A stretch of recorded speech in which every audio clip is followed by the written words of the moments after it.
They said, do you want to come down for a beer afterwards? There's a bar called the Bar La Tulzac in town. So we said, yeah, we'll come down. No problem, like. So, but what they didn't realise was that we tended to go on block. So if we were somewhere, we'd all go. It wouldn't be ones or twos. It'd be the whole team more or less. Like so, I always remember looking at Chief and stuff, and there was a bit of commotion in the corner. Next thing, the whole place just erupted. Like it was just carnage and stuff and that. And I always remember there was bodies flying everywhere. There was all sorts going on. We were trying to get out to because the bar itself was very small. It was very compact. It weren't very big at all. And but our boys were just cracking on as normal, if you like. And then there's like pepper spray in the air. The police had turned up and stuff. So it was carnage. If I'm brutally honest, it was carnage and stuff. And by the time you get back to the hotel in the early hours of the morning, they basically come in to arrest us then, because some of the Breed players had obviously reported the incident. They'd gone to the police, said they got beat up and stuff. You up, yeah, man. pretty much. We did get stitched up, definitely. What's going on, people? Welcome to the Central Club. This episode is brought to you by Re-Inspire Printing and Kaleidoscope Project. If you haven't already, make sure you hit that like button, subscribe to the club, and hit the bell button to be notified of future content. I'm very excited to get today's interview going. I think it's only our third rugby player we've ever done. I think it was Callum Sheedy and then the legendary Di Bishop. And, you know, ever since we've done those two guests, we've been in constant demand for rugby players. So hopefully today, you know, something special for you rugby heads. When we talk about sports here in Wales, rugby's always at the forefront. And at the forefront of my mind are a select few who are engraved in my memory. Today's guest being one. Growing up in the 90s, this man was the face of Welsh Rugby. And today, almost 30 years on, he's still playing a part behind the scenes. Ladies and gentlemen, I welcome Wales and British Lion, Mr. Neil Jenkins. Thank you for having me. It's a pleasure. Thank Great you for company coming, to follow, the Bish and Callum. Yeah. Well, obviously, you speak to Callum, obviously, with the squad, I'm assuming, and you and Bish are great friends. Yeah, obviously, you know, Callum's a class act, to be fair to him. He's probably bided his time a little bit before he got involved in the squad, but, you know, other than missing out on the summer just gone, he's probably been ever present since he's come into the squad. And class player, good guy, and he's a pleasure to have around us. And the Bish? Well, what more can I say? The guy's a legend, and he's a very close friend of mine, and he's nagged me to death to come on here with you, if I'm brutally honest. But look, he's a class act. I love him to death, and we're very close friends, and we always keep in contact, and we're always talking on the phone. So, but again, we've been close friends for a long time, and he's just a legend of the game, and obviously a legend to myself because he's a fantastic friend. Yeah. Thank you again for coming on. I know how busy things are with you, not just in personal life, but obviously with the Welsh Rugby. How's things with you? Yeah, good. Yeah, no, good. Enjoying life. Obviously, you know, I'm lucky enough to be at home with the family and stuff, with my Mrs. Beck, my daughter Georgia. Obviously, you know, with my mother and Beck's family as well, and her son Hemi. Yeah, no, I'm just enjoying time, if I'm brutally honest. It's nice to obviously have a little bit of time off from the game and stuff. And I've obviously been busy with the Six Nations, then the tour to South Africa. Nice to come home, spend a bit of time at home, and just, like I said, try and enjoy as much time as possible with the family. Yeah, you're quite a private person, aren't you? You're not on social media or anything like that. No, I don't do anything. I got no interest, if I'm brutally honest. Look, I understand the modern day world and stuff and how things are different, but for me, I'm more than happy to keep myself to myself. I like being private, I like being quiet, and that's the way what suits me the best, you know. Obviously, you know, other people have different ideas, but for me, it's just, you know, being able to stay at home and have a quiet time and enjoy it with my family. What's your opinions on social media? Everyone's got different views. I haven't got one myself. Look, if people want to, you know, show themselves to the world, and you know, that's up to them as far as I'm concerned. I don't particularly worry about stuff like that. I'm interested. I know obviously my daughter certainly loves the social media side of things, and my missus has a little bit of time on it, but you know, for me, I'm not bothered at all. I'm more than happy to keep myself to myself, and that's about as much as I can say on it, really. Do you have a smartphone though, or are you rolling with a Nokia 34? Yeah, no, I just have whatever I got from work. I don't tend to worry about it. Work do complain a little bit about me because I don't always read my emails. Yeah. But I read the ones that are most important to me and obviously relevant to me in terms of my job and what I do in work. So, you know, I just stick to that, really. Yeah. Talking about work, you did mention the Six Nations just a minute ago. Obviously, this campaign we had, the last Six Nations, it weren't the greatest. Reflecting on it now months later, What do you think that was down to? Yeah, no, in reality, it's a poor campaign for us. I think, especially being the champions from the year before, but then a year later it doesn't count for anything really. You've got to stand up and perform, and we were nowhere near at the races when we went to Dublin in the first game. Managed to scrape a victory the following week against Scotland, and I think there's a game that we deserved to win. And then we had two important test matches that we felt against England and France, big games for us. Games we could have won. We had enough opportunities in both them games. Certainly the England game, we had enough opportunities to win and conceded some soft points, and keeping France, who were ridiculously good at this minute in time, to 13 points and just not being able to score enough ourselves was disappointing at home. And I thought we played some good rugby that night and put them under a huge amount of pressure. Game we probably should have won. I know it's all ifs and buts at this level, and to be fair, we were very, very poor a week later against Italy, and that's something that was a dark day for us. If you like, one of the darkest since I've been involved. There's no doubt in that. But again, we fronted up again this summer and turned things around a little bit. So, but we don't want to be in that position first as last. We're better than what we show, and certainly better than what we showed in the Six Nations, and we could have won 4 out of 5, but then you could argue we could have lost all 5. Yeah. I think armchair fans would probably put it down to, Gatland's gone, it's all falling apart and the pressure. Would you say that's a part of it? No, not really. Look, Gats is a god to me. Fantastic person. I got, a huge amount of respect for Gats. Yep, most respect for him. The period we had together for 12 years. But, Wayne sees things a little bit differently. Obviously, there's a transition in the way that we want to play and how we played with Warren. And again, it takes a bit of time as well. But I think in that period, since Wayne has taken over, we've shown some good patches as well. We were excellent in our Six Nations that we won the year before that. Not the one just gone the year before. And I think it's just us finding a collective form and, being a little bit more understanding of how we play the game on regular basis and stuff. And I think that the rugby we played in that campaign and some of the rugby we played in other games that we've actually played has been excellent. But it's just we need to be consistent in that, and we need to, produce that way more often. You looking forward to next year? Yeah, always. It's, I'm looking forward to November now. We play the All Blacks in November first up. So that's a big test match for us. And, it's something that we always look forward to. Is probably them and England are the biggest games for us, certainly in Cardiff. Ireland probably, be close to that as well. So, so that's always a pleasure when the games come around, and we look forward to the autumn. It's a huge stepping stone for us when, we're just under a year away from the World Cup now, or a year away from the World Cup, should I say. And every game's important, and every time we're together is important. So we need to, make sure we hit the ground running when that time comes. Fantastic. What we do here at the podcast, Neil, is kind of take it back to everyone's, childhood. Can you go back and tell us one of your earliest memories as a child? Yeah, look, I'm incredibly lucky in terms of the family that they have. My mother, my father's passed away now. He's been gone 10 years. My mother's brothers, my uncles and stuff, my Uncle Andrew, Uncle Peter, they were massive for me in terms of my development in rugby. They all play rugby. They're all involved in rugby. I come from Llantwit Vadra. My uncles are from Rydfelyn. So I was brought up, at a young age, really, going to mini rugby at Llantwit Vadra.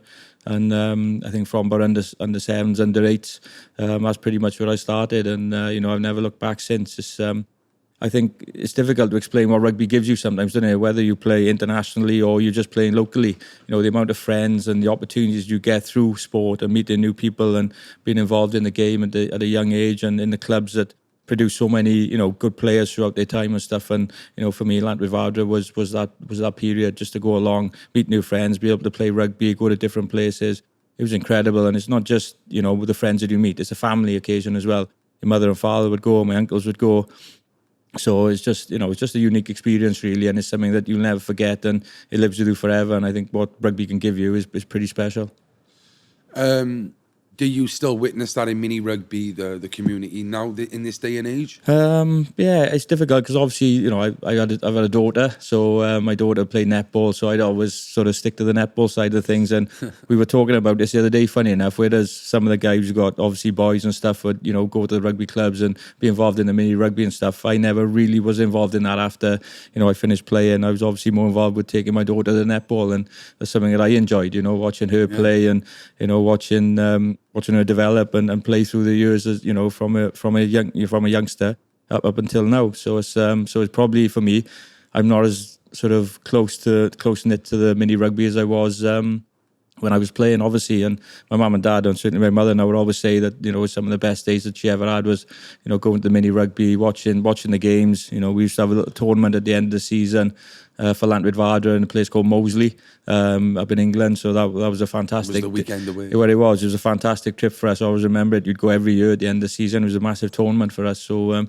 one you'd always look forward to, and the family would as well. So yeah, I think we just, you know, we brought up in that scenario. And as I said, my two uncles, Uncle Andrew and Uncle Peter, they love the game.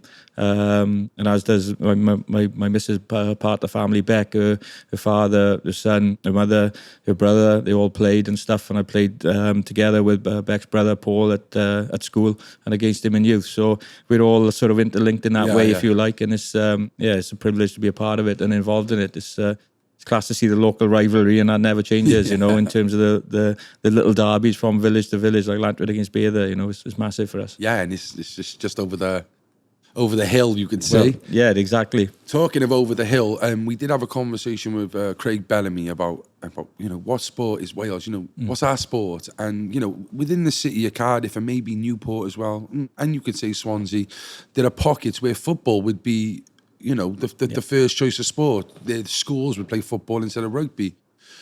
Just a couple miles over the hill at Lantwyd Vardra, was there football being played, or was it predominantly rugby? No, for me, there was football being played. I think when you're a youngster, you know, we had the ability to play football, rugby, cricket, baseball. I still love playing baseball. I used to play baseball for the school and the county, and you played Newport and Cardiff. So, and obviously, you know, Bish has been a good friend of mine. I always remember Bish playing baseball for Wales, and that being on TV as such, and Mark Ring as well.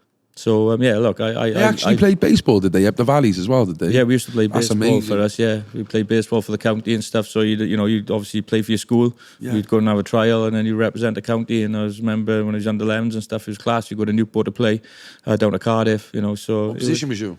Oh God, alive! In the field? Yeah, in the field more or less. I'd bat and be in the field. Yeah, that was about my limit, I think. So, but It's yeah, such a shame that sport is it is dying. Yeah, it is. I used to love it, and likewise, cricket obviously is massive as well now. Yeah. So is football, so is rugby. But it's the difficult thing for us when you're young is you want to play all the sports, but football and rugby coincide. They play pretty much on a Saturday or Sunday. So you get to a point, if you want to try and progress, where you feel you're better at. And you know, I certainly felt rugby. I was a little bit better at rugby than I was at football, and that's the decision I made to try and, you know, play for Pony schools under 11s, and obviously for Lantwyd and then on to pontypridd. So, but yeah, like I love football. I love watching football, and Craig will tell you, you know, we always used to go and be in Bishwood, go and watch him play as often as we could.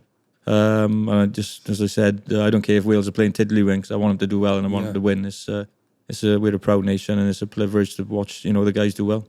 Did you go watch him internationally, was it? We'd go and watch, not so much the internationals, I would watch once or twice, but it'd generally be at Premier League football and stuff, and that, you know, Imagine whatever it was. Jenkins and Bishop in the Liverpool crowd, in the Liverpool fans. We've been in the away end there once or twice, and Gerald Cordell was with us as well. So, look, we had fantastic times and stuff, and now we go up to Celtic, been to Blackburn, watched him at Liverpool, Man City, Cardiff, obviously. So yeah, and so pretty much wherever he's been. And it's look, I just enjoy sport, I enjoy football, and I enjoy watching, you know, the Premier League, enjoy Cardiff City. So it's it's good. Yeah. So you said under 11s you was playing, and you chose rugby. Was there anything else you wanted to be as a young Neil Jenkins? No, I just wanted to emulate my father, if I'm honest. In terms of, my father was a scrap merchant, and that's all I wanted to do. I wanted to play rugby and go with my dad. You know, my family, my grandfather, they're all into haulage and different things. My father's brothers and stuff. So, you know, it's pretty much, you know, I'm an outdoor person. That's plain and simple. I love being outdoors. I love whether it be in the garden. You know, I'd much prefer to go and cut the grass or put the hoover over, if you like, and stuff like that. But probably that's a man thing as well. I'm not too sure. But yeah, no, look, as I was saying, as a youngster growing up, it's just a privilege to be around my father. I'd always want to be, and, you know, be there if I couldn't go to school, or if I weren't in school, I'd want to be going with my dad in the lorry, or my grandfather in a lorry, or whatever it was, you know. It's I'd love going up the scrapyard and stuff, and then doing different things. My father always sort of, we'd go to Birmingham or London or Nottingham, Derby, with certain different parts of scrap metal and stuff, and obviously a lot down the docks in Cardiff as well. So I used to love it. It was a privilege to get up and go with him every morning. I'd be excited, you know, way more. I probably shouldn't say this, should I? I'd much prefer to go with my father and go to school, you know. But look, I'm not sure that's the right thing. Obviously, it's not. But you know, I used to love getting up, and then if we were going somewhere, I'd be excited and loved it, and I just wanted to emulate what he did, really. And As I got a little bit older and I was able to drive, I just wanted to more or less drive the lorries, and because he would sort of sneak off. I'll see you in a few hours, but then he'd end up in the pub and I wouldn't see him till either the next morning because he'd be drunk or stuff like that. I'd had one too many. So, but good-natured stuff, and I always wanted to maybe reverse the roles a little bit, not go for the beers, but I was able to leave him in work, and obviously I'd take the lorry and empty them down in Cardiff or wherever they needed to be emptied, So no, look, it's great days and stuff, and I just loved being around. Obviously, again, it's just family. It was a pleasure to be around.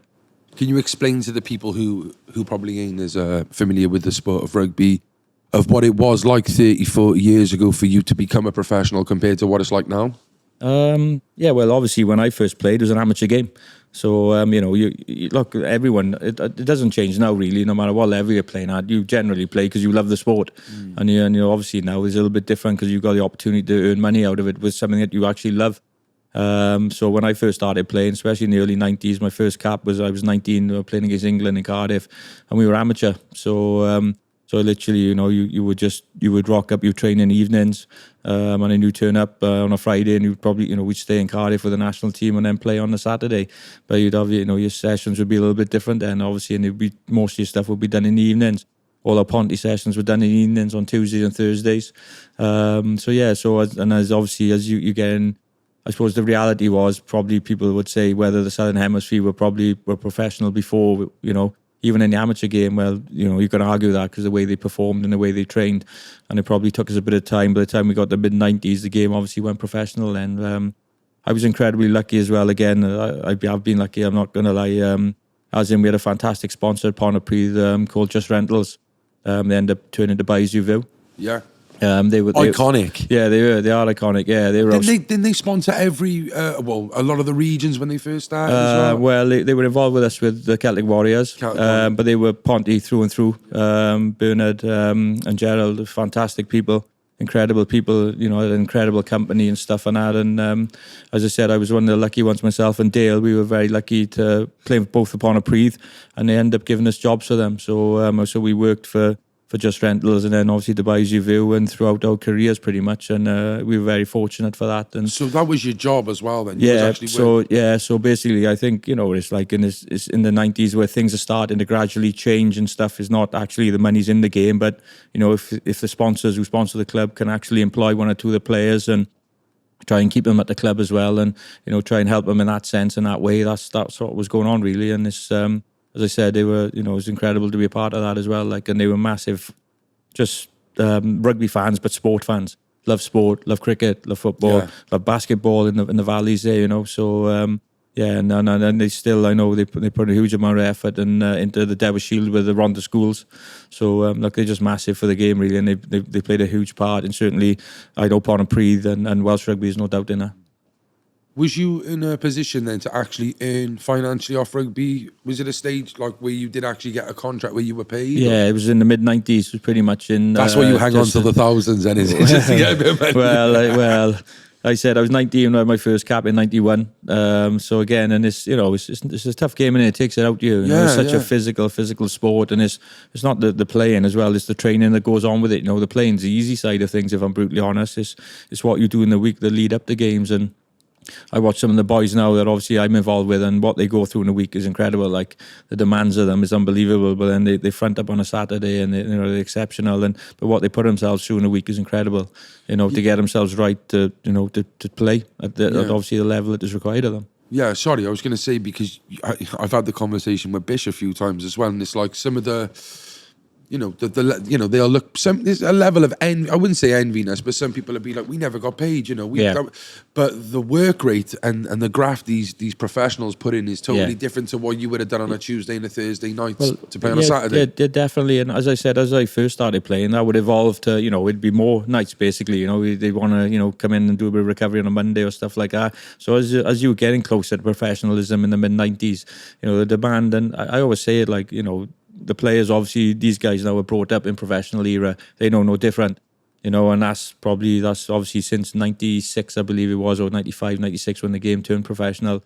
It probably is going to take about 10 years to probably, for the amateur players to maybe pass through, and then for the new players to be literally just pure professional. They know no different. And obviously these guys now, they know no different. They know they're pure professional, and you can see that in the way they perform, the way they train, and the way they go about things. It's incredible how they go about it. And as I was saying, in a day where obviously I was coming through and I was lucky enough to get capped at a young age, we'd lost some great players. Bish, for one, going to rugby league. Jonathan Davis, John Devereux. There's quite a lot of our good, great players, if you like, that left our game purely for financial reasons, really, because obviously the rugby league come calling and they were a professional sport at that given time. So, you could probably argue if the game had obviously been professional, a little bit earlier than what it was, we'd have probably kept these players. There's no doubt in that, and I think we'd have been a strong nation for quite a long time.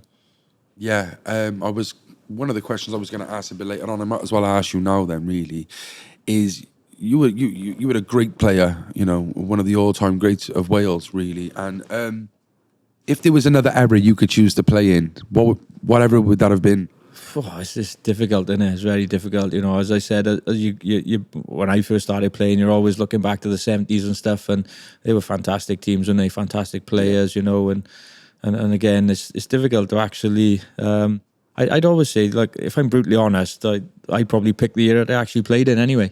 So I wouldn't change anything. I'm one of them people really who can't look back and have regrets or anything like that. So I wouldn't, of course I'd love to play now. It's a great game to play in now, there's no doubt in that. But, I just love the time that I played, and I certainly always think I'm one of them that had one of the best times when I played, and I probably wouldn't change it for anything. I was very lucky in that regard. That's so interesting. Like, when you look at like some of the Gatland teams that you've been a part of as well, they've been some special teams. Yeah. Don't you ever look at the updated game and think, I could have a bit of that? Yeah, there's no doubt in that. Again, like I said, I always speak to, there's quite a few people. I remember when I was coming to the end and stuff and about retirement, and people struggle with retirement, and I can understand that. And I think I'm quite lucky in that regard, because I more or less finished, but then was involved in the game anyway in the academy for 2 years, and then I was lucky enough to come back into the senior team. So I never maybe felt it that way, and I can understand why some people do think, they miss the adrenaline, they miss that buzz on a Saturday when you're playing or whatever the day is. But again, you're probably right what you said. You're playing in some of the Gatsi's sides. Yeah, it would be certainly pretty special and stuff to play in that time and play the way we used to play. And I love Gatsi's motto. He had the motto of just basically thinking, look, we'll work harder than anyone else. And he'd always say whether we did or not, he wasn't too sure. He didn't know what the opposition did, but the boys would believe it, and rightly so. I think this, the power of the mind is the most important thing. And if you're strong mentally, more often than not, you're going to come through any situations more often than not. And I think that's what we were. I think Gats had instilled a belief and a desire into the boys that, how hard we trained, how hard we worked, would bring us through on the weekends and the games that we played, and more often than not it did. Let's talk about your Welsh call-up then, and what it was like to represent your country in the 90s. Yeah, I got a story, because I always remember this, and I know for sure if Bish had ever mentioned to you, I always remember, the first one I'll say, I always remember I was working with my father, so I was up the scrapyard, and I remember the day that the squads were being announced. There was the national squad and the B team were being picked, and I always thought, I might have a chance for the B team, because they'd always played 1 or 2 games, prior to the Five Nations and stuff in the 90s and stuff, and I thought, I might have a chance of that. We were playing reasonably well with Ponty, and things were going pretty well. And your man had gone down, because obviously there's no mobiles or nothing like that in them days and stuff, and then you go down and just see the news or see facts and stuff, and he'd gone home, come back up, because I was still working, and he said, you've been picked. And I thought, brilliant, I must be in the B squad. I said, in the Bs? He goes, no, you're in the national squad. I said, Jesus, Nelly, he's giving you goosebumps thinking about it. Like, serious? So I thought he was taking a mick, if I'm brutally honest. I thought he'd been having a couple of beers and was just winding me up. And he goes, no, genuine, you're congratulations, you're in the squad. So I was like, oh, wow. So it was a bit of an eye opener, if I'm brutally honest. Saying being 19 and stuff. And I did ask him, and he said Gibbsy's picked as well, because Gibbsy, close friends, known each other for a long time through minis and and the 11s and the 15s and such, and all the way through youth. And obviously we played Welsh youth together and then into the senior squad together, and he's a fantastic player, Scott, and a good friend as well. So I was dream come true, that is. Well, yeah, it is a dream come true. It's difficult to put into words, but it's like, you're picked in a squad, but it's, you want to be playing. It's plain and simple, like. And I always remember going out, I was in Cardiff in the bank, at the old bank pub in Cardiff. I don't know if you remember it. And so it was around Christmas time, and I was in there, and I was with a couple of boys, A couple of boys from where I come from, a couple of Ponty boys probably, and we're having a couple of drinks and stuff and that. And I always remember one of the boys saying, David Bishop's in here. And I'm thinking, oh, shit. I said, I don't want to cross his path, that's for sure. Like thinking, no way, great player, like loved him. But last thing I want to do is cross his path or something. So you didn't know him at the time? No, really? I didn't know him at the time. I knew who he was, obviously. I knew he was a fantastic player and he'd obviously gone rugby league. So I didn't know him in person. And he's got that reputation. Yeah, he has got that reputation, definitely. And he got a tap on the shoulder. I turned round, it was him. I thought, holy shit, no, what have I done here now? I thought, no, I don't need this. And he goes, mate, I bet you a bottle of Dom Perignon, he said, you play for Wales for the season's out. And I was like, I thought, I don't even know what a bottle of Dom Perignon is at the time. I didn't have a clue. And I said, I just shook his hand and go, yeah, happy days, mate, no problem. I said, there's no chance I'm going to play for Wales before the season's out. Well, within about a fortnight, I was playing. So I still owe him this bottle of Dom to this day. So, he doesn't forget that, that's for sure. So, but I always remember it. It's like, bloody hell, you know, pure fear, thinking, oh no, the last thing I want to do is get into anything with the Bish. And but yeah, it was funny how we worked out, and then we became incredibly close friends after it. Is that like the kind of reputation he had then, even within players and that as well? Then is that? I think so. He just knew he was hard as nails. He knew he was hard as nails and stuff. And you know, he did have a reputation about him. But you know, once you know him and stuff, and I don't know, he's such a loving guy. Like he's always hugging, touching, kissing. You know, just mates and stuff. He's just brilliant. Like he's just class. You know, and he's obviously he got a huge amount of time for him. He's he's like family at the end of the day. He's a fantastic person, and he's definitely at that point in time. And you see some of the footage from the rugby leagues and stuff like that, and some of his collisions and stuff, and and you obviously hear one or two stories, whether they're true or not, but he's it all adds to the of course it does to who he is and stuff, and but incredible guy, and as I said, he's a pleasure to be around. I love being with him when I am. When we talk about we've beaten England a handful of times over the last couple of years as well, and they're probably one of the biggest games, Wales-England. Why do you think that Twickenham win in '99 was so special? Yeah, Wembley in '99. Yeah, it's difficult to put into words, isn't it? Again, when you're playing and stuff, and obviously at that point in time, I always had a tough time against England in the '90s. They were always a good side. They're always a handful. They're always too good for us, and we beat them in '93, 10-9 in Cardiff. And then when Graham came over in '98, he just instilled into us really a bit of a belief and an understanding that, look, we can play at this level. We can beat top end test matches in big test matches. And I always remember the first game we had was South Africa with Graham at Wembley, and it was a game we should have won. We just lost the guys that got on tour that summer and lost 98-13, I believe. So within sort of 3 months, 4 months maybe, we were playing them again at Wembley, and it was a game that we should have won. And we I think it was just again probably because we lacked maybe a little bit of belief at that point in time. It was Graham's first game that we didn't get the job done, and then a week later we played exceptionally well against Argentina at Stradey Park. Because the stadium was being rebuilt, obviously the Millennium then was a Principality and was being rebuilt and stuff and that. So the first two games I really enjoyed being a part of. And I always remember going up to '99, the start of the Five Nations, going up to play Scotland at Murrayfield, and I always remember this in the team room before, when we arrive on a Thursday before we play on a Saturday. So we were in a team room, and there was a couple of beers in the team room, and I've never seen that before ever. And obviously, it was a fridge, you got your water and your drinks and stuff, and it was there's a couple of beers in there, and I said, "What's the crack with the beers?" And Shane Howard said, Graham, Ted, like you call him, Scrunchy and stuff. He likes. He likes the boys to have a couple of quiet beers. Like, and I was thinking, no, you obviously don't know how a lot. That if the boys get a couple of them down of now, they won't be getting up tomorrow. So I thought most of the Welsh boys, we all stayed away from it. And Shane had a bottle and stuff, and there's nothing wrong with that, because it doesn't affect him. And like us, he just had one or two quiet beers. And I always remember Graham saying on a Saturday when I think he woke up in Edinburgh and on Princess Street, and he looked down Princess Street. He opened his curtains, and all you could see was a sea of red and white.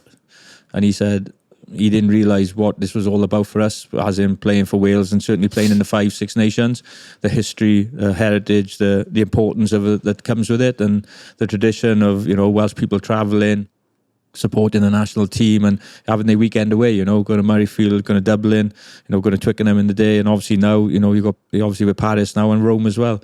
And he just didn't have a clue. He said, I think I've got this wrong. He said, I'm not quite sure if I've got this right. I said, we don't have anything like this in New Zealand.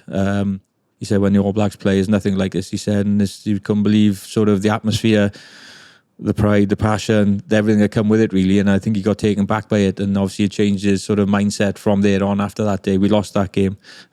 Scotland went on to win the Five Nations. They beat us 33-20, I think. It was a tight game. They got away from us at the end, but I think his understanding of it, thinking it was just another test match, was. He said, I always remember saying to me, he said, I got it completely wrong. He said, completely wrong. And I'm not afraid to admit that. And then obviously, the importance and everything changed from there. Then it just wasn't another test match. It was the Five Nations. And we lost to Ireland 2 weeks later. And then we went to Paris. And I think we went to Paris and we won. We managed to win by a point. And that was a fantastic win for us. And it sort of changed. We're starting to believe a bit as well at that point. The boys definitely were changing. Our mindset was changing. The way we were playing was changing, and I think we were, certainly believing that we were a good side. We were able to mix it with anyone, and going to Paris and win. I think they were on. I think they'd been back-to-back Grand Slams. France. I think they'd lost for 10 games in the Five Nations. So our belief was built up along them sort of 3 or 4 games that we had prior to actually playing England at Wembley. And England going for the Grand Slam, and there's always a belief in us. There's no doubt that if we can play to our potential, we can win this game. And luckily enough, on the day, obviously England were a class act. They were a class act and a top end team, but we managed to get through that day. And with Gibbsy's try, obviously with not long to go, is incredible try. And just as I said, it gives me goosebumps just thinking about it now.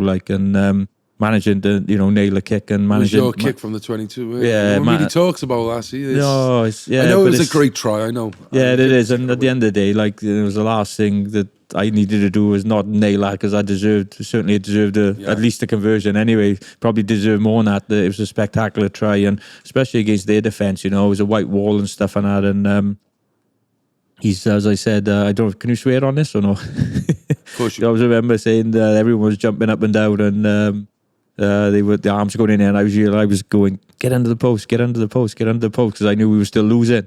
So he puts the ball down, he got his arm in there and everything, and I congratulate him. So great try, mate. He goes, thanks, mate. Just kick the fucking thing, Jinx. So I just thinking no pressure, but that's just Gibbsy and himself anyway, But luckily enough, it went over, and obviously we managed to win that day. But they were a great side in the 90s, England, and they obviously that have been since anyway. So it always, for us to win that day was a pretty special occasion. I seen something in an article. I just want to clarify it off you. I think it was after you kicked 44 consecutive points, and it was something you said. Do you remember what that was? And yeah, no, I think sometimes people make a big thing of it, and and it's a good run. 44, there's no doubt in that. It's probably been beaten now anyway. I would have said some of the kickers are out in the world today and stuff, and they're incredible. But at the time, I always remember obviously you start off the new and you get on a run. I don't know, you're 15, 20. But when you start probably getting past the 20s and up to the 30, people sort of actually. I think it was actually one of our coaches mentioned it in a press conference, Alan Lewis, and. I always remember saying to Al, he's a great coach and a good guy. I always remember saying to him, I said, I can't believe you mentioned that. They're going to bring it up all the time now. And they did. Every time I was playing. I'm mentioning it now. Well, every time I was playing, he's on 30, whatever. Now he's 30. And then it ends up getting to 44. So if I'm brutally honest with you, by the time the 44th, I missed the 45th, I think I was quite happy. Because everyone could stop talking about it. And I think I actually kick the next 10 on the bounce as well after it. But yeah, no, look, it's part and parcel is what you do in this, your job. That's how I see it. I think, look, I'm happy with the record and stuff as such, and it's a good achievement, but it's what I meant to be doing. It's my day job, if you like. I'm meant to be putting the ball between the sticks and keeping the scoreboard ticking over. That's why you put all the hours in for. That's why you practice no end. And I was just lucky enough to have one of them runs that we all dream about. Yeah, I think you said, a postman will post 45 in a row, 50 in a row. It's my job. Well, yeah, exactly. I love the way you put it. Yeah, that's the reality of it. That's what I'm made to do. That's part of my job. That's one of my jobs. My job description is to raise the flags and put the ball between the posts. And as I said, that's why you practice the hours on end. And you're in rain, hail, snow, whatever it is, you're trying to raise them flags, and your prep is huge, and your build up in the week is massive to have a successful game when the time comes. Yeah. One thing I did want to talk about was the transformation between kicking with sand or mud, you could say, to a plastic tee. Was that hard? Yeah, it was a bit different for me because when certainly. The only reason I used the tee in South Africa in '97 with the Lions was basically on the fact, the amount of work that we were doing with Dave Aldridge, our kicking coach, and fantastic guy, Dave, fantastic kicking coach. And I'd come across Dave prior to that, but Dave was working with England, so he really couldn't do a massive amount with myself, even though we were, Dave was with Adidas and I'm with Adidas. So at the time, so I would always, sort of be on the back burner a little bit, but I'd always listen and learn, and whatever I could pick up from Dave, it was always a massive help to me. And actually being with him on the Lions in '97 was fantastic. Just the amount of work that we did throughout that tour. And I just thought, instead of me carrying a bucket of sand around with me, I'm going to work hard and try and get used to the tee a little bit. I've never used the tee prior to it. And just see how I go. And obviously the grass is a lot shorter in South Africa as well. It's a little bit different. It can be a little bit spongier in some instances as well, but it's a lot shorter than playing at Sardis, where it can be quite long and stuff, and actually trying to protect the pitch for a long, hard season ahead. So I basically just got used to that tee for that period of time. As soon as I come back after the Lions tour, when I went back to Sardis with Ponty, I pretty much went back to sand, So, Yeah. But yeah, the amount of work that we did with Dave, the amount of kicking we did, it was, it made sense to me that I'll work hard on working with the tee and trying to be comfortable with it. If I weren't comfortable with it, I wouldn't have used it. I would have stuck with sand and just got on with what I was normally doing, I'd like to think I was a pretty, decent kicker. I know pretty good from prior to going to that tour anyway. But the amount of stuff that you pick up and the work that you do with Tim, with Dave, Tim Stimson, was there as well. You got Gregor, Paul Grayson. So, my cat come out. So, the amount of work you're doing with them guys as well is huge. And so it was just made more sense to me that, it was easier with a tee than carrying a bucket of sand around, if I'm brutally honest. So, if we could just touch a bit more on the British Lions tour, that's another fantastic achievement. Any great memories? Any funny memories you've got of the? Yeah, no, I think just, if I'm honest, it's hard from a funny point of view, but it's just the pleasure and the privilege that you get. And I always remember I was at home. I broke my arm. I broke my forearm against England in the last Five Nations game at the Old Arms Park in '97. So I'd had an operation. I'd had a plate in it and 10 screws in my forearm. And I always remember pontypridd having we obviously read up on some, how do you try and progress your condition really without actually re-breaking it when you come back in 10 or 12 weeks time, because that was the time frame I had to go get on the plane to, in terms of if I was picked. I always remember the letter coming through the door at home, and I must say my ex-wife was obviously she read the letter, at the time. So I said I didn't really want to open it. I weren't too sure. I knew I'd had a chance. I knew that. I knew I'd played pretty well throughout the season. We had a fantastic year with pontypridd. Played pretty well for Wales, and I thought, well, I know I got a chance. I know I'm in with a shout. But again, if I don't get picked, I know I'm going to be hugely disappointed, because it's a pinnacle, it's a privilege, the ultimate honour, if you like. That's what I believe it is. I need to be a British and Irish Lion. And so we were going to the Ideal Home exhibition on the day, and I thought, well, because I was injured, I thought, well, I got a day off. But if I go up there and someone says to me commiserations or congratulations, I probably want to know. So in the end, we opened the letter, and it just said on it, congratulations, you've been picked to go on the tour, to South Africa in '97. And it's hard to describe really how you feel and your emotions and stuff, for being overjoyed, over the moon, ecstatic, to then thinking, right, am I going to be fit? That's the reality, that's the reality. And then to miss out through an injury is huge. And I've seen it. I've been lucky enough to go on 6 tours, and I've seen it happen. Players who have been picked and then they miss out through injury, and it's brutal. And one player in particular from '97 is a guy called Peter Cloese. He was the Irish prop and stuff. He's a great guy, Peter. And we were both in a similar boat. He'd had a problem with his back, and obviously I'd had a fracture in my forearm. I always remember being in fantastic nick going up there. I'd done so much running, because I couldn't do much contact work, but I'd done so much running. I was in probably the best nick I've ever been in. Yeah. And just before I went, I had a slight calf strain, which was incredible. So, and it probably gave me an extra 10 days, which I'm not sure if it would have made any difference at the point in time. But the 10 days, by the time I actually did the contact session that I needed to do to obviously pass my fitness to get on the plane, the 10 days might have knitted it a bit better. I'm not too sure. But when it came around, I always remember Peter running. He couldn't run. He had to go home. It was devastating for him. And then I was managed. I come through the conditioning session and the contact session we had at Weybridge in London, and I remember being just ecstatic. I just wanted to play then. I just gone in there and just the selection of the first game. I think they picked me in the first game purely on the fact that they needed to see if I was fit or not. And I played against Eastern Province in the first game down in Port Elizabeth and managed to come through that unscathed. We won the game, and I suppose you say the rest is history. And then the tour went from strength to strength for me then, from there on. But that little bit of luck and a little bit of things that go your way is probably massive. And again, whether the 10 days was important, I don't really know, but I always probably see it as very important for me and give me the extra time for my arm to recover. You've had some unbelievable memories in your career, club, country, and with the Lions. There's one you probably always get asked about, but there's one I want to talk about with Pontypridd, and that's the Battle of Brive. Yeah. Can you tell us your memories on that and how that went?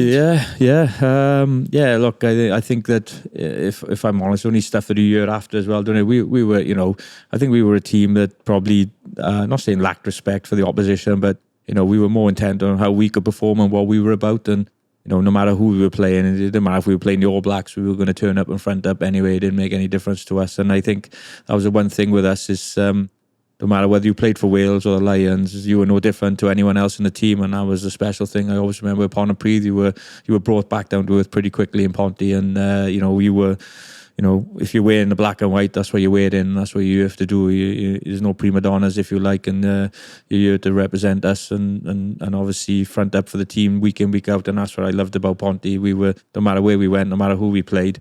We never always won, we didn't, but we had a pretty successful period for a long time there. Boys would front up, and Brive would be one of them. I think European champions, they're reigning champions. Obviously, we went out there. We just lost to Bath at home in the European Cup. They beat us with a dubious decision.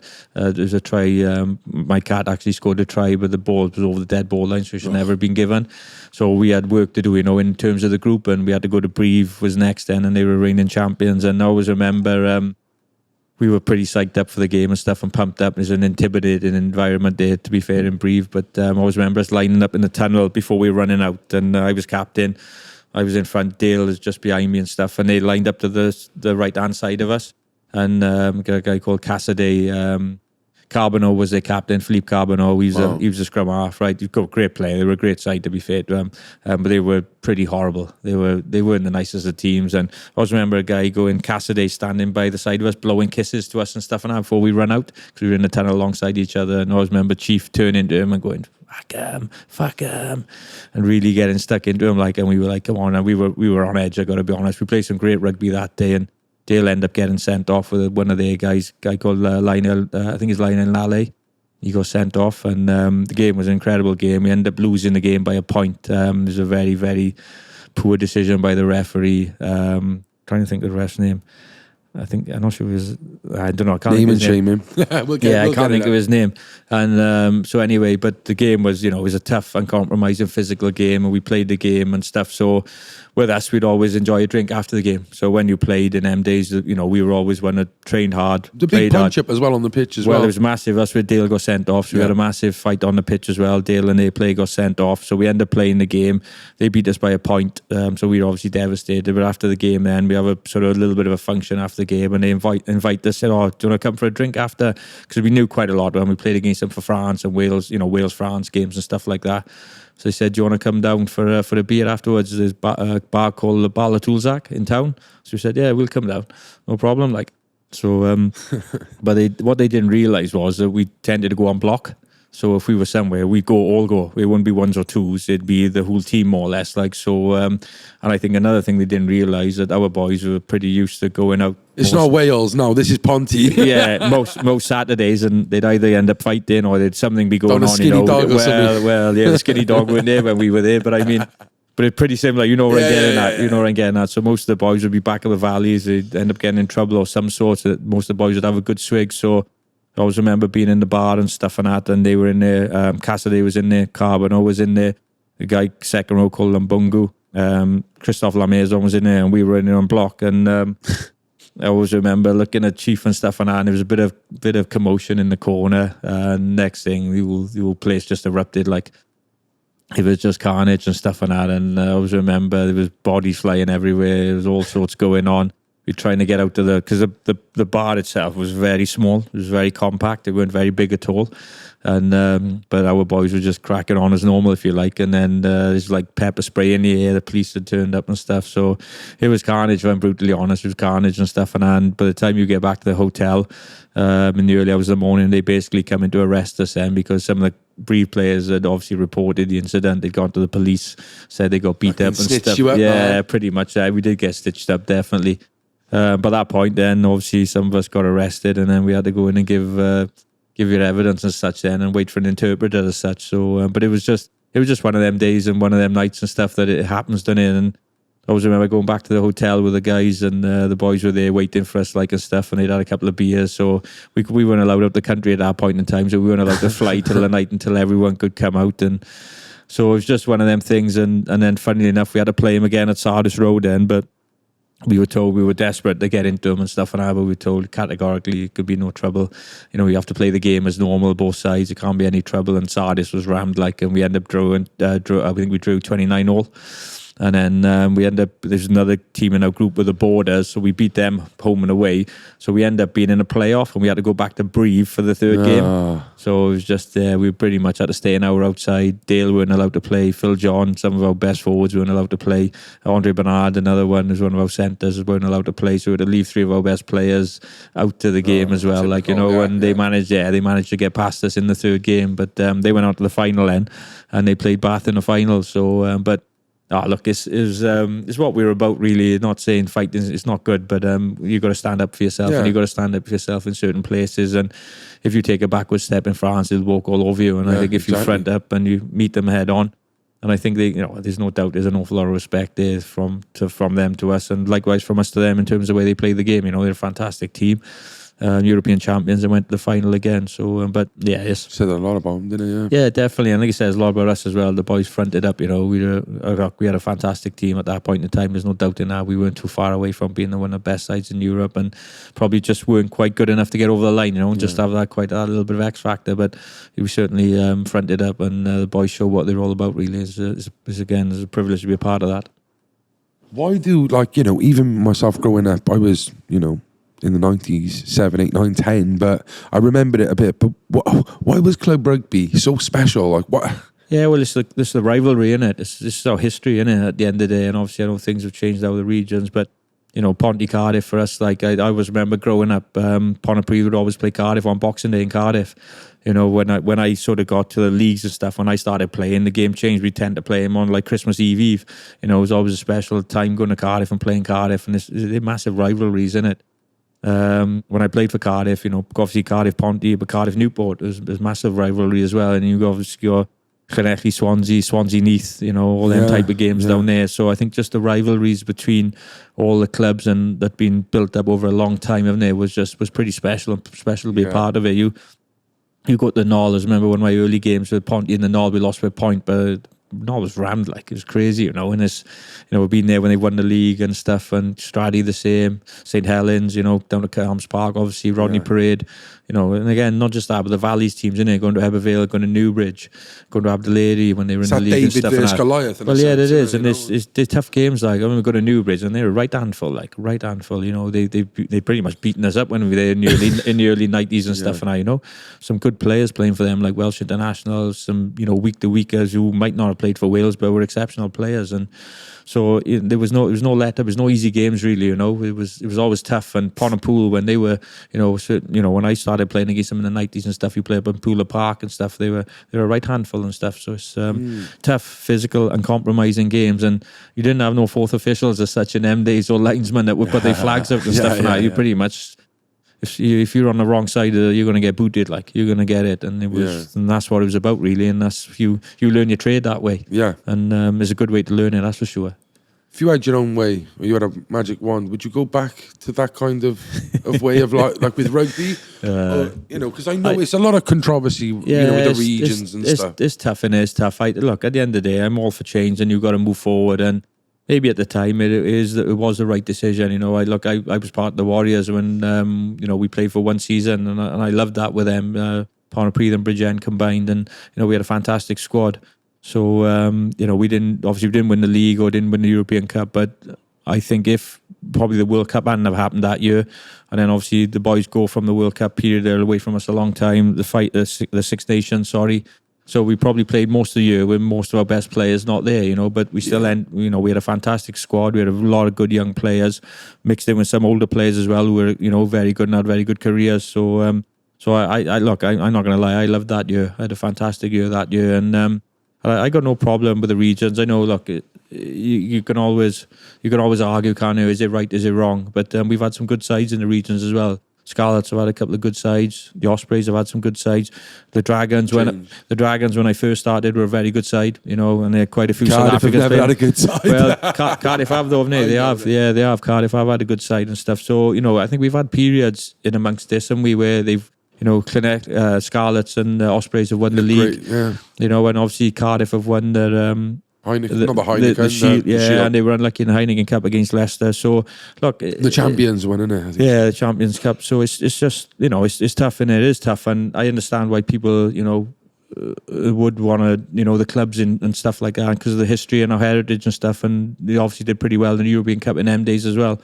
But look, I'm all for change, and at the end of the day, it is what it is. But I certainly think the regions at the moment are a lot better than what they show in, and I think they believe that as well.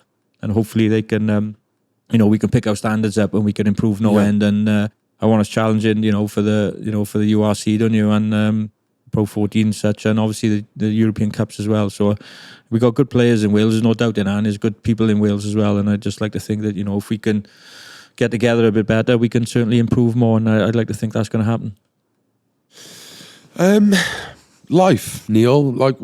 How has rugby affected your personal life? No, I just, look, it's people who know me know that's a big part of my life. Rugby is a part of my life, there's no doubt in that, and sport is as well. And people who know me or want to get involved in that, if you like, it's know full well, what comes with me as well and stuff, and what comes with the sport. And, life, as I said earlier, is fantastic at this moment in time. I love my family life, my partner Beck, my daughter Georgia, obviously, as I said, my mum and Beck's family is just, and my family as well, is just, I love being around them and I love spending time with them. And obviously we got I didn't mention it really, we got a dog as well, Walter, and he's brilliant. He's fantastic. So look, he's, like I said, part of the family and stuff. So yeah, look, it's important to me that, and as I said, rugby's important to me, but probably the most important thing in anything is your family and your family life. That's more important than anything, and I certainly believe that, and that's, they come first more than anything. Yeah. What you get up to in your spare time? Spare time, God alive. I try and play golf when I can. I do enjoy playing golf. No, I don't drink much, if I'm brutally honest. I'm not. Well, I'll have a couple of beers at the end of a campaign, whether it be the order. Would you play golf for beer though? Oh, play golf here. Sorry, as I said. Sorry. We're in a bar, so he thinks we're on about having a drink. No, I would play golf here when I can. But I do enjoy playing different golf courses as well. But the Vale got 2 excellent golf courses here. But I try and play when I can, wherever I can. It's just time, isn't it? It is time consuming golf. But I do enjoy watching the football as well if I can. I enjoy going to watch some of the Premier League games or going down the odd occasion to watch Cardiff and stuff. So look, I enjoy sport as much as anyone else, and I enjoy watching on TV as well. So I try and make the most of it when I get the time. Any lows in your career?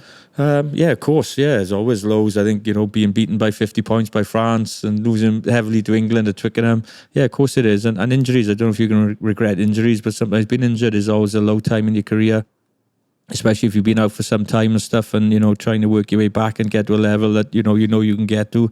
It's not always easier. It's, it's a lot harder and stuff. But it's always a couple of defeats. But if I'm brutally honest, I wouldn't regret anything. I've had a fantastic time, and I've been incredibly lucky to represent my country. And there's no better feeling than putting that feathers on your chest, I can assure you. And it's the ultimate honour for me as well, and then the Lions is the pinnacle in it, if anyone's career. So, but yeah, look, I'm just incredibly privileged and lucky to have done what I've done.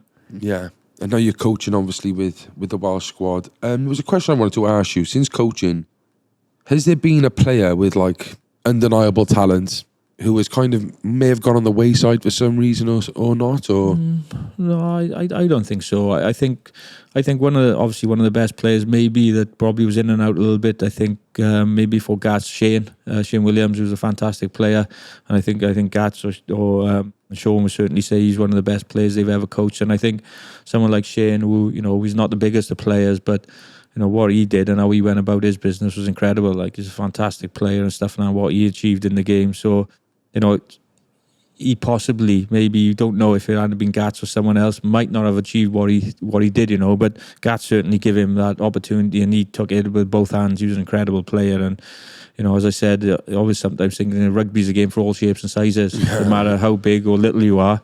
And I think Shane is not the biggest of guys, but wow, he could play the game and what he did was incredible. So I always take my hat off to someone like Shane for what he did, and he's a special player. No, I think we've been lucky over a long period. So we got Alan Wynne now. Just unbelievable, just incredible. He's 160 caps more or less, is it? Just scary. It's hard to fathom out what the guy's achieved. How many Welsh caps, Lions caps, 4 Lions tours, 12 Lions tests, I believe. That's unbelievable. And he's in the second row, So I just, for me, I prefer to praise these guys who have, who've been there and done. Exactly. Put their hand up and stuff. And again, I can go through the squad. There's a lot of players that we got at the minute. In time, we got some fantastic players in our squad this moment in time. But yes, when I look at you had who's the one, Eli Walker. He retired at 25. Yeah. Was he did he have a lot of potential? Well, of course he did. Eli was a good player, but it's tough, innit? You don't quite sure with the injuries and stuff like that. It's not easy, it's nightmare. Isn't it? You don't want to see any player retiring young, do you? You just want to see them to make the most of their careers and stuff, and make the most of the opportunities that they get. You're only here for a short time, aren't you? That's what it is. Certainly, unless you're Alan Wynne. Well, yeah, exactly. Unless you got something else between the years, which Al has, which just drives him on to be better and better every time he takes the pitch, and every time, and I mean the training pitch, he's not 99%. He's 100. There's no whatever he is. Yeah, there's nothing else. Do you need a work uniform? Want to start a clothing brand? Or maybe you have a football kit that needs a logo printed? Well, if I was you, I'd get in touch with the Re-Inspire Printing Company down Treforest Industrial Estate for the finest printing and embroidery in Wales.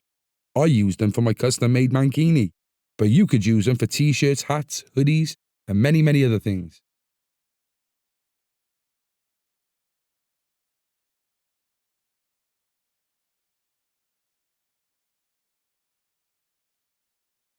How long do you think he's got left in the tank, would you say? If you had to put a number on it? Well, I think I'd love him to obviously keep going to the World Cup. There's no doubt in that. If he could keep going to the World Cup, and Al will probably tell me he got more than that in him. But look, if he can get to the World Cup and keep performing like he can perform, and like he has done, unbelievable career, just scary career, really. And you do think, would that ever get broken? Especially for someone in that position in the second row as well, just scary. So obviously, I'd love him to keep going to the World Cup if he possibly could. When you look at someone like Warburton who's retired, and you got someone like Alan Wynne who's probably started before Sam and have gone on longer. It's a shame, innit, like you say, about injuries and stuff, because it's tough, innit? Because Warby, he just they put their bodies on the line, don't they? And you probably got to have a little bit of luck as well, and have minimal injuries. And Sam had quite a lot of them, because the way he played the game as well. But I'm not saying Al plays exactly the same way. They're just different players and in different positions, So Sam's had a fantastic career as well, and he's with the Lions, with Wales, everything he's achieved in his career, and he's been a great player. So again, thankfully, as we talking about, he's Welsh, so it was happy days. How confident are you that Wales can compete with winning Six Nations and challenging for World Cups now in the near future? Yeah, I'm very confident. Look, if we get things right, then we can get things right. There's no doubt in that. We got a good chance to beat anyone. We've shown that already. We know we're more than capable of. Other than the All Blacks, I think we've beaten all the other nations, quite regularly for a long period of time. So it's a big test for us coming in the autumn against the All Blacks. But we're more than capable. There's no doubt now. We've got some fantastic players. I enjoy the group that we're working with in terms of our staff. We've got some fantastic staff there as well. So again, the important thing is that we prepare as best we possibly can, and if we can do that, I think we've got a fantastic chance. And as I said, we've been very close in other World Cups, and we just missed out on finals by last kicks or fractions. But Fiji's a massive game for us, the first up game when it comes around next September. I'd like to think we'll get through that. We've got more than a good chance. I know we got time going. I've got a couple of questions. I just want to fire off for you. Yeah, if you no can, problem. if you can Yep. answer them as quick as possible. Proudest moment? Oh, playing for Wales, there's no doubt in that. In rugby, you're talking about, you? Yeah, in life, really. Oh, in you life, know. my daughter. So, maybe. No, if you're about rugby, no, if it's in life, just, becoming a father, obviously, and my daughter, she's my world, so there's no doubt that'll be easily the proudest moment for me. What was your most memorable or favourite game? I always loved my first cap because that's the most important one, I suppose, but probably for Wales, England at Wembley. There's no doubt in it. The most physical player you played at international level? Most physical, probably the toughest player playing against, just in general in the game, would be Jonah Lomo. He's just a freak, incredible player, so difficult to tackle. If he's coming at you, he's like a steam train coming at you, with a lot of wheels, and he just sidestep you as well as run over the top of you. So he'd probably be lucky to play with Jonah for the Barbars as well against Ireland. Incredible player, so it's a pleasure to be around. God rest his soul as well. Yeah. Hardest player you've ever come across? And that can be club level as well. Well, yeah, probably the Chief. I just love playing with the Chief and stuff on that. Pontypridd, he probably was the toughest player. Can you say his full name for the people? Dale McIntosh. So, Pontypridd. And why they call him the Chief? Yeah. I don't, but he's just like a handful. You just seem to play with injuries that, you'd think, how the hell is he on the pitch actually, and so tough, incredible, and he was massive for us. So, yeah, again, he's incredible to be a part of and be around him. Yeah. If there's one thing that's missing in rugby that played in... Sorry, let me say that again. If there's one thing that's missing in rugby in your day that is not here in... How can I put that? What is it one thing that's missing in rugby? I don't think so. If I'm honest with you, I love the game as it is now. I know we keep trying to change the laws and, trying to improve the game. And I think the one good thing at this moment in time is with the head knocks is something that they're really looking at. And I think that's massive for us. With the concussions and stuff, and they're doing the right things there. There's no doubt in that. Player safety is paramount. So, no, look, I love the game, and I think it's in a real good place at this moment in time. And if we can keep improving it, well, yeah, it's good for everyone. Finally, the state of the world we're living in, Neil. What's your thoughts on it? You don't get me started on stuff like this. As I said, things are very tough at the minute, and there's no doubt in that. Everything's through the roof, incredibly expensive, and somebody needs to stand up, don't they, and obviously help the people that need it the most. There's no doubt in that. Yeah, I can see you could go in deep with that one. We'll leave that at that. No, hey Neil, mate, honestly, it's been an absolute pleasure. Thank you so much for coming. Honestly, I really enjoyed it. I hope everyone else has enjoyed it. Would that be his camera there? If there's anything you can say to young people trying to get into sport or trying to get into rugby, if you've got anything positive you can say to the people. I don't know. For me, the most important thing is enjoyment. I think that's the reality of it. If you can enjoy yourself, make the most of it, take the opportunities when they come, but most important, work hard and enjoy it as best you possibly can. Thank you so much. No problem. It's been a massive pleasure. Cheers. I hope you enjoyed this podcast, guys. If you like more like this, please leave a comment. Let us know. We'll see you till next time. Stay central. The Central Club.